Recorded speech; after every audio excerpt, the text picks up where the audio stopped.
ეს 2020-ში ახალი წლის ღამეს მოხდა. ყველანი მოუთმენლად ველოდებოდით ამ საშინელი წლის დასრულებას. იმ ღამეს ჩემმა მეგობარმა ლევანმა სახლში წვეულება გამართა. მე ცოტა ადრე მივედი, რომ მას მომზადებაში დავხმარებოდი. წინასწარ მოვილაპარაკეთ, რომ ლევანის მშობლების საძინებელში დავიძინებდი. ამიტომ შვიდად შევეძლო მანქანით მისვლა, დაალევა და არ მომიწევდა იმაზე ფიქრი, თუ როგორ დაბრუნდებოდი უკან სახლში. მისი მშობლები იმ ღამით სახლში არ იყვნენ.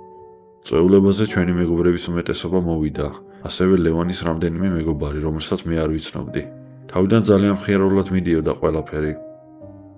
შუაღამეს ყველამ დავიყვირეთ, გილოცავთ ახალ წელს და ჭიქები ავწიეთ. ამის შემდეგ ხალხმა ნელ-ნელა დაშლა დაიწყო. ზოგი სხვა წვეულებაზე წავიდა, ზოგი ბარში, ზოგიც კი სახლში. რაც უფრო გვიანდებოდა, მით ნაკლები ადამიანი რჩებოდა და ბოლოს იქამდე მივიდა, რომ მხოლოდ ყველაზე ახლო მეგობრები დავრჩით. წვეულება მისაღებ ოთახში მშვიდს მას დაემსგავსა. ღამე საკმაოდ დიდხანს გაგრძელდა. დაახლოებით შუაღამის 3 საათი იქნებოდა, როცა ბოლოს სტუმარიც წავიდა.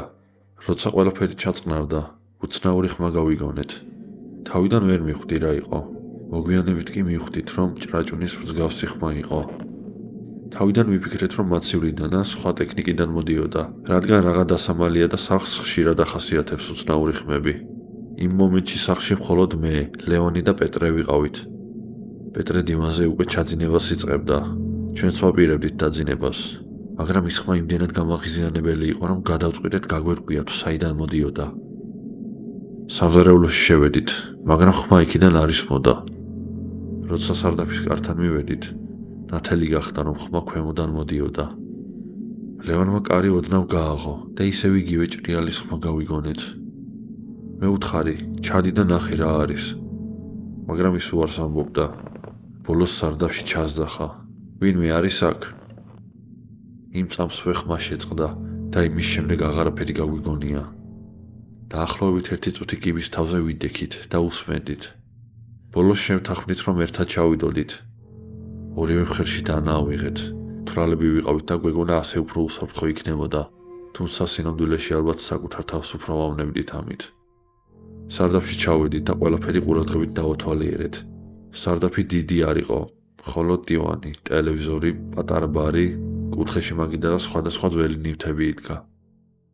საკმაოდ არეული იყო. ჯერ ყველა კუთხე შევამოწმეთ, სადაც ვინმე შეიძლებოდა დამალულიყო. შემდეგ ვცდილობდით გაგვეგო, რა შეიძლება ყოფილიყო ამ არეულობის მიზეზი. ამ დროს შევამჩნია სარძეველა სკამი. იქ მივედი, დავჯექი და ოდნავ დავიწყე მისი ქანაობა. და ზუსტად სკამმა იგივე ჭრაჭუნის ხმა გამოსცა. მე და ლევანმა ერთმანეთს შევხედეთ. როცა წამოვდექი, ისეთი შეგრძნება მქონდა, თითქოს მთელი სხეული დამეძაბა. არ მახსოვს, ოდესმე ასე სწრაფად რომ გავქცეულიყავით. კიბეებზე ავირბინეთ, კარი მთელი ძალით მივაჯახუნეთ და დავკეტეთ. ვცდილობდით ლოგიკური ახსნა მოგვეძებნა, მაგრამ ვერაფერი მოვიფიქრეთ. ლევანმა სარდაფის კარი რამდენიმე დღის განმავლობაში ჩაკეტილი დატოვა, სანამ მისი მშობლები არ დაბრუნდნენ. სარდაფში არავინ იყო, მაგრამ თუ ეს ასეა, მაშინ რა ამოძრავებდა იმ სკამს? მოგვიანებით გავიგე, რომ ეს სკამი ადრე ლევანის ბებიას ეკუთვნოდა, რომელიც ძალიან დიდი ხნის წინ გარდაიცვალა.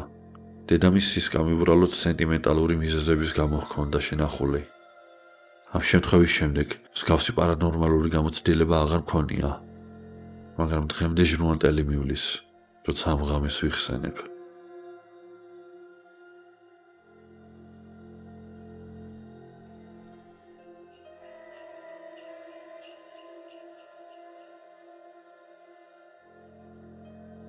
(2016) წლის ახალი წლის საღამო იყო. მე და ჩემი შეყვარებული ჩვენს ბინაში წვეულებას მართავდით. დაახლოებით 30 ადამიანი დავპატიჟე და ვუთხარი, რომ სხვებიც მოეყვანათ, იმ პირობით, რომ ჩემს სახლს პატივს სცემდნენ. როცა წვეულებისთვის მემზადებოდი, რაღაც უცნაური ხდებოდა. ნივთები იკარგებოდა და რამდენიმე წუთში ჩნდებოდა. მაგალითად, ტელევიზორის პულტი, ჩემი შეყვარებულის ჩანთა, ან უბრალოდ ნებისმიერი ნივთი, რომელიც იმ მომენტში გვჭირდებოდა. თავიდან გვეგონა, რომ უბრალოდ გვეჩვენებოდა, მაგრამ ეს ისევ და ისევ მეორდებოდა. საბოლოოდ ვიფიქრეთ, რომ ალბათ ერთმანეთის შეუმჩნევლად ვაწესრიგებდით ნივთებს და ამას ყურადღება აღარ მივაქციეთ. სტუმრებმა დაახლოებით 9:00-ისკენ დაიწყეს მოსვლა. რადგან ვიცოდი, რომ ჩემს მეგობრებს თავიანთი მეგობრებიც მოჰყავდათ, ფასეული ნივთების მქონე ოთახებში რამდენიმე სათვალთვალო კამერა დავაყენე. მისაღებში და საძინებლებში. როცა უკვე ყველა მოსული იყო, ნივთები მაინც უცნაურად ქრებოდა. ერთ მომენტში მინდოდა მეგობრისთვის ახალი ფეხსაცმელი მეჩვენებინა, რომელიც ჩემმა შეყვარებულმა შობისთვის მაჩუქა. მაგრამ ვერ ვიპოვე. უფრო მეტიც, ჩემი საძინებლის ფანჯარა ღია დამხვდა. მიუხედავად იმისა, რომ წვეულება იყო და უნდა დამეშვა, რომ ჩემს მეგობრების მეგობრებს ან რომელიმე სტუმარს რაღაც კავშირი ჰქონდა ყველაფერთან, ამის მიუხედავად სიტუაცია უფრო და უფრო უცნაური ხდებოდა. მიუხედავად ამისა, ბინა ხალხით იყო სავსე და ამაზე ფიქრის დრო არ მქონდა. საკუთარ თავს ვუთხარი, რომ წვეულების შემდეგ შევამოწმებდი კამერების ჩანაწერებს. რამდენიმე ადამიანი იყო, ვისაც ვერ ვცნობდი, მაგრამ მათ უმეტესობას ჩემი მეგობრების მეშვეობით გავეცანი. ბოლოს დადგა ის მომენტიც, რომელსაც ზოგი მოუთმენლად ელოდება და ზოგსაც ეშინია. ყველანი ტელევიზორთან შევიკრიბეთ, რომ ახალი წლის მოსვლის ტაიმერს ავყოლოდით. იმ მომენტში ოთახს თვალი გადავავლე და დავინახე მაღალი კაცი შავ საწვიმარში, რომელიც ტელევიზორის საპირისპირო კედლისკენ იდგა და დიმას დაჰყურებდა.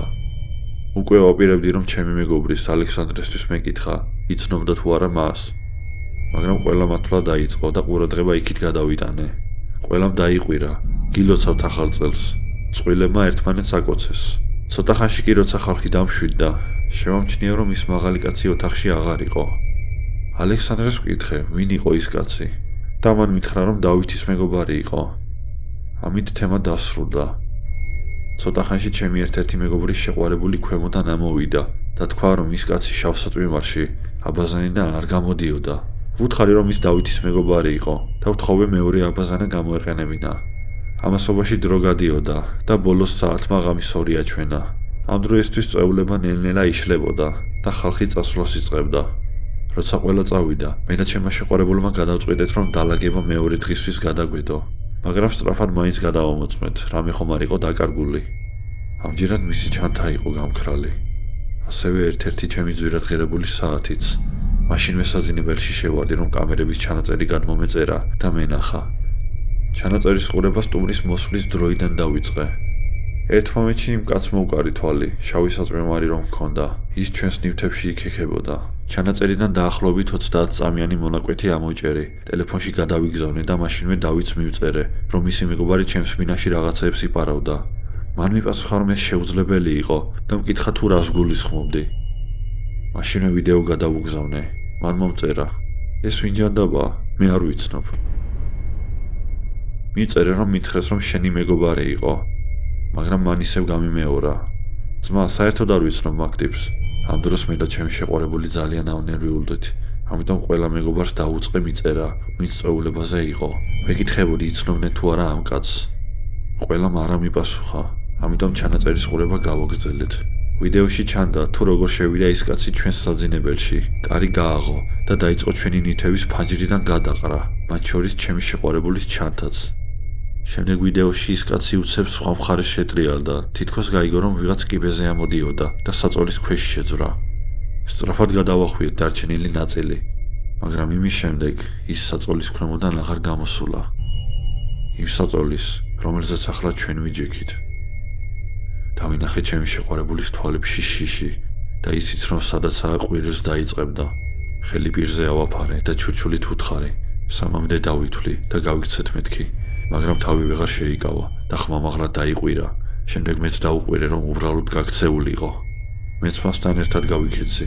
სანამ კარს დავხურავდი, საწოლის ქვეშ შევიხედე და ის კაცი დავინახე. ერთმანეთს თვალებში შევხედეთ. ეს მომენტი სიტყვებით აღუღწერელია. ქვევით სამზარეულოში ჩავედით და პოლიცია გამოვიძახეთ.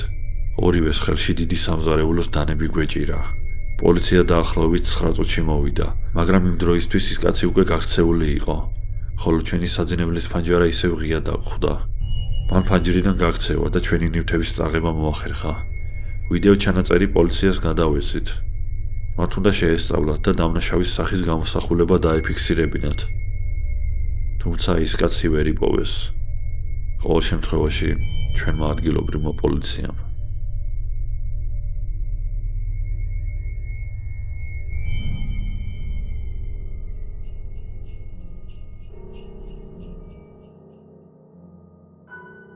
მას შემდეგ, რაც საერთო საცხოვრებელში გადავედი, ბევრად უფრო ხშირად ვსავდი, ვიდრე სკოლაში ყოფნის დროს და ამან ძალიან შემცვალა. ზამთრის არდადეგებზე მშობლების სახლში დავბრუნდი. ახალი წელი ნელ-ნელა იქცა დღესასწაულად, რომელსაც განსაკუთრებით ველოდებოდი, რადგან ეს ნიშნავდა ბევრ წვეულებას ჩემივე ასაკის ხალხთან ერთად. იმ ღამეს ჩემი მშობლები მეგობრების წვეულებაზე იყვნენ წასულები. სახლში ჩემთან ერთად ორი საუკეთესო მეგობარი მყავდა, მათ ლაშას და ნიკას დავარქმევ. სანამ ღამის გეგმებს მოვიფიქრებდით, იქამდე ჩემთან ვიყავით. ლაშა ამ დროს ერთ გოგოს წერდა, რომელმაც ქალაქის მეორე მხარეს წვეულებაზე დაპატიჟა. მან უთხრა, რომ ჩვენს გავყოლოდით. ჩვენ დავთანხმდით, რამდენიმე ჭიქა რომი დავლიეთ, შემდეგ ლუდი და ყველანი საკმაოდ ნასვამები ვიყავით. ლაშამ იმ მისამართზე ტაქსი გამოიძახა, რომელიც გოგომ მისცა და მგზავრობის თანხა სამ ნაწილად გავყავით.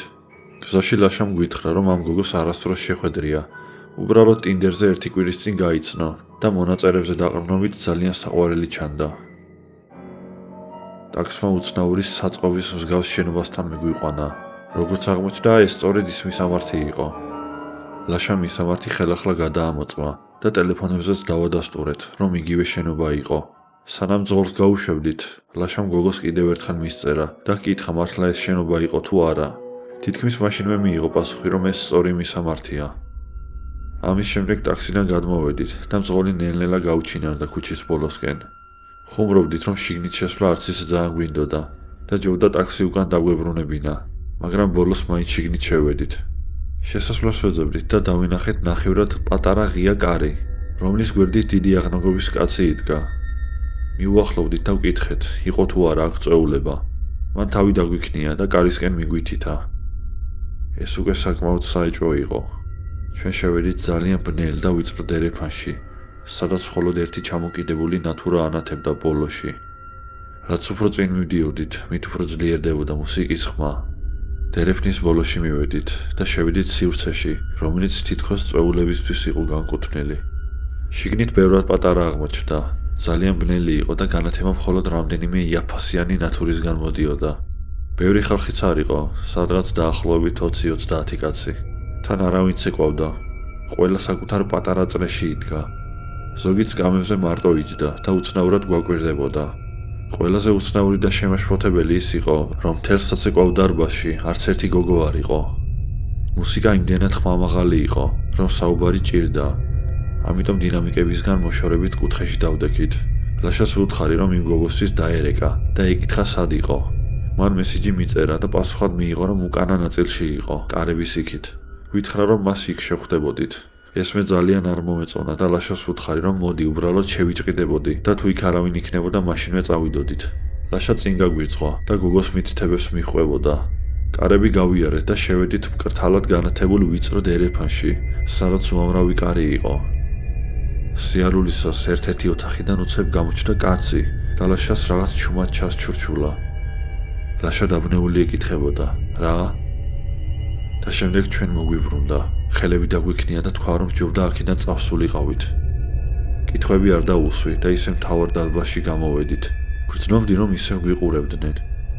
ერთ-ერთ კართან მდგომმა დიდმა კაცმა თითქოს დაგვიჭირა, მაგრამ ჩვენ გვერდი აუარეთ და იგივე დერეფანში გავიქეცით, საიდანაც შემოვედით.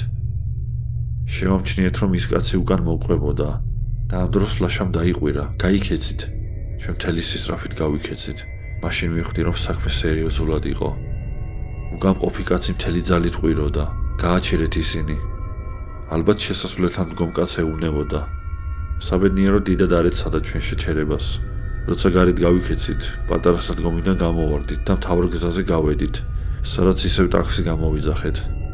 ლაშამ მოგვიანებით გვითხრა, რომ დერეფანში იმ კაცმა ყურში ჩარჩუჩულა, რომ ღამე სანამ დადგებოდა წავსულიყავით, რადგან შემდგომ ყველას შიგნით ჩავკეტავდნენ. ლაშას მეტი არაფერი უკითხავს და უბრალოდ გვითხრა, რაც შეიძლება სწრაფად გავცლოდით იქაურობას. ამან გვაფიქრებინა, რომ ის გოგო, რომელსაც ლაშას წერდა, საერთოდ არ არსებობდა და ეს უბრალოდ მახე იყო, რომ ეჯგარეში ადამიანები იმ შენობაში რაღაც მიზნისთვის მიეზიდათ. ჩვენ ანონიმურად პოლიციას შევატყობინეთ, რომ იმ ღამეს იქ რაღაც საეჭვო ხდებოდა. ახალი წლის ღამე, ჩემს მისაღებში, სამივე მარტომ გავატარეთ. ჩვენ დღემდე ვერ გავიგეთ, რა მოხდა იმ საწყობში, იმ ღამეს. სიმართლე გითხრათ, არც მინდა, რომ ოდესმე გავიგო.